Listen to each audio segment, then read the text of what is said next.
இருந்து வெளியூருக்கு செல்லும் பெண்களுக்கு பாதுகாப்பு இருக்கிறதா என தனது பெற்றோர்கள் வருந்துகிற நிலை அப்பொழுது இருந்தது. பெண்களுக்கு ஏனென்றால் அப்பொழுது பாலியல் தொல்லை பலமாக இருந்தது. இதனை பெற்றோர்கள் கவனத்தில் கொண்டு பல பெண்களுக்கு திருமணம் நேரிட்டது. இதை தடுப்பதற்காக, பெண்கள் மேலும் படிக்குவதற்காக எண்ணுவதற்காக அவர்களுக்கு பெண்கள் பாதுகாப்பு விடுதி என்ற இல்லத்தை ஒன்று அமைத்தார். இதனால் பல பெண்கள் பணிக்கு சென்று பல முன்னேற்றங்களை ஏற்படுத்தினார். அதற்கு உதாரணமாக அவர்கள் கட்சியில் பணிபுரிந்த ஜெயலலிதாவே கூறலாம்.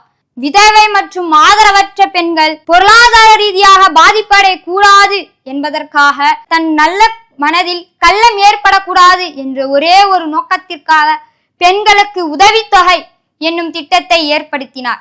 தனது ஆட்சி காலத்தில் மக்கள் அனைவரும் வளர்ச்சி அடைய வேண்டும் என தமிழுக்கும் தமிழ் மண்ணுக்கும் போராடிய ஒரு புரட்சி தலைவர். இதனாலே டாக்டர் எம்ஜிஆரை புரட்சி தலைவரே என்று அனைவராலும் போற்றப்படுகிறார். நல்லாட்சினா எடப்பாடியார் தான். வாக்களிப்பீர் இரட்டை இலைக்கே.